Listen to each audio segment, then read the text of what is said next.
The leader at the National Institutes of Health, Dr. Lawrence Tabak, rebutted COVID lab leak theory before the members of the House Energy and Commerce Committee last week. According to the New York Times, he said that viruses being studied at a lab in Wuhan, China, have no relationship to SARS-CoV-2. They are genetically distinct.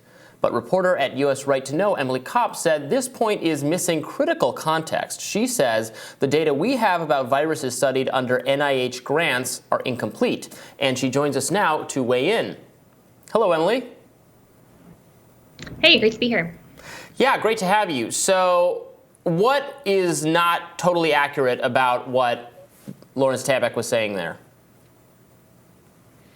So there are a few things that he either got wrong or is misleading the public about. The first is that he said that there was no research on enhanced pandemic potential pathogens in Wuhan.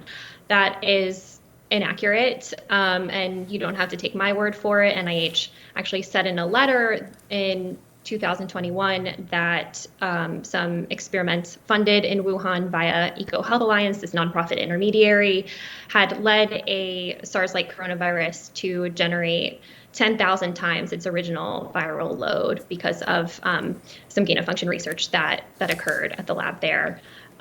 This was recently confirmed by not one, but two independent watchdogs, the Health and Human Services Inspector General and the Government Accountability Office. So it's really confusing why the acting director of the NIH would get that so wrong. And another question raised by that is perhaps, do SARS-like coronaviruses have pandemic potential? This was a big question, before the pandemic, whether viruses that are not quite like SARS but similar to SARS should be subject to regulations by NIH. But at this point, we have a lot of data showing us that SARS-like coronaviruses are indeed pandemic potential. We're in the midst of a SARS-like coronavirus pandemic at the moment. So that was incorrect. A second point that you mentioned is that he said that the available evidence shows that viruses studied under NIH-funded research could not have led to the pandemic. Maybe this talking point would have, flied in 2020, but in the intervening years, we've learned a lot more, and this talking point just doesn't hold up anymore. And that's because EcoHealth Alliance, this nonprofit intermediary between the NIH and the Wuhan Institute of Virology, submitted its grant reports about its work from about mid-2017 to mid-2019, 2 years late, after COVID was already on the scene. And so obviously EcoHealth Alliance had an enormous incentive to not report coronaviruses that could have led to the pandemic, if they indeed did. And we also know that, from grant reports that have been FOIA'd, that they would have been looking for viruses that look very similar to SARS-CoV-2. And I can get into the details on that, but yeah, there's a lot to suggest we don't have full information about the viruses that were studied there. And to me, it just seems unforgivable that the head of the NIH would be either ignorant or dishonest. Yeah, I mean, to your point, this far into the pandemic and this far into there being substantive, comprehensive reporting about the lab leak theory, taking it out of the realm of kind of like conspiracy theorists in the early days to being very mainstream and pursued and investigated by people like Jeffrey Sachs at Lancet, et cetera. It seems many years too late for this to be a mistake or some genuinely held belief. Obviously, we don't know what this person's thought process was, and I don't want to cast aspersions, but it really does strain credulity to believe that he would just be ignorant of all of that research that you laid out here. Was there any pushback in the context, and has this been covered as the kind of misinformation or disinformation that's been the focus of so many in media? The short answer is no. Long answer is, I'll say a couple of things. As you laid out, we've seen sort of revelation after revelation after revelation unravel what we were told to believe about how this virus emerged by a small group of very prominent virologists and the NIH. But those revelations were not made by congressional investigations. Obviously, Democrats had the gavel and didn't really pursue these questions, and they weren't typically made by mainstream media. The revelations that we have are from independent scientists, independent journalists, from online sleuths, from whistleblowers. And because the media in Washington is very friendly towards NIH and Fauci in particular, we've never really seen NIH held to account. I also just want to reflect on the fact that, in the Democratic-controlled House, we didn't really hear from NIH much, which is remarkable because we're in the middle of a once-in-a-century pandemic. Mm-hmm. So as a result, we have enormous questions that have sort of accumulated over the last 3 years. The Energy and Commerce Committee alone said it had 15 letters worth of unanswered questions, and even asked NIH, was there simply a standing policy to ignore questions from Republicans about this? And NIH denied that, but it just sort of, demonstrates that that NIH is not taking its responsibility to be transparent around these questions very seriously. We have a clip from that Energy and Commerce Oversight Committee hearing. Let's play some of that. One of the major concerns that has gone unanswered by the National Institute of Health is the lack of compliance and oversight into grant awards to EcoHealth Alliance. There are a myriad of compliance issues surrounding EcoHealth and their sub-award grants to the Wuhan Institute of Virology, specifically for coronavirus research. The NIH has been reluctant to answer our inquiries on issues such as EcoHealth withholding data, potentially double billing the federal government, and missing laboratory notebooks and electronic files that were supposed to be delivered to the NIH by EcoHealth.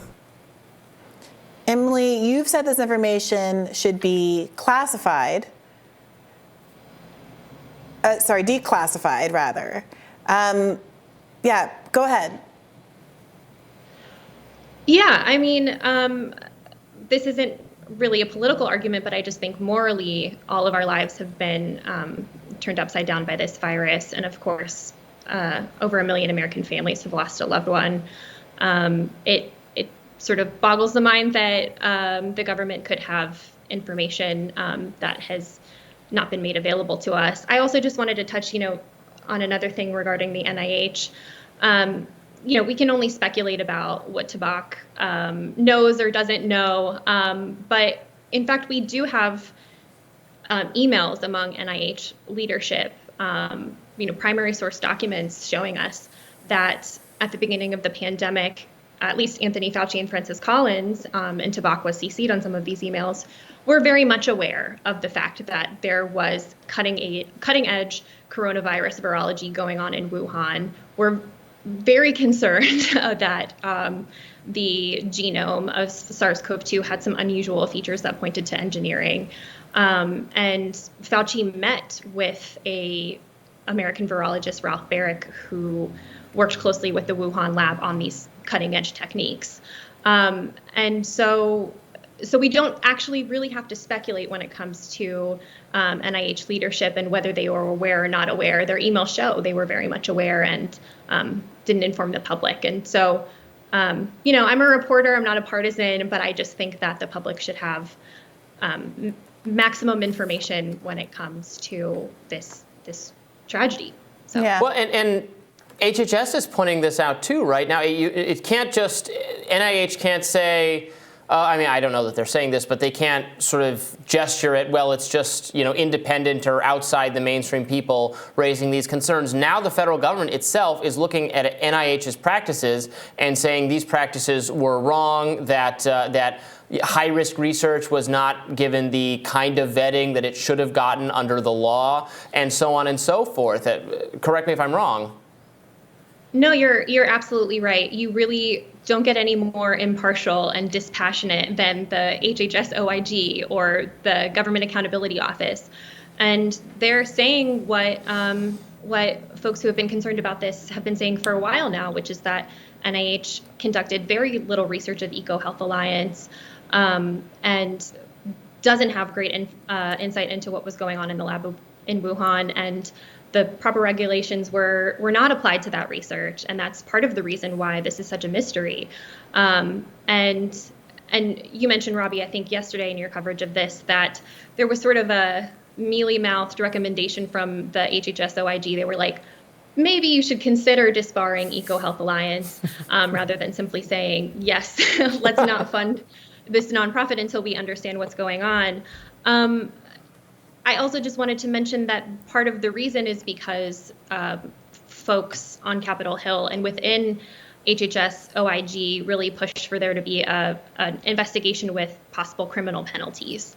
Instead, HHS OIG did an audit. So basically what an accountant would do, looking at the funding and poor regulation. And so that raises more questions too. This city, Washington, has a really friendly relationship with NIH and with Anthony Fauci, and I think there's a real reluctance to dig deeper into the possibility that NIH-funded research resulted in an accident. So, absolutely. Well, Emily, we so appreciate you making some time for us today. Very elucidating. Thanks a lot. Thank you.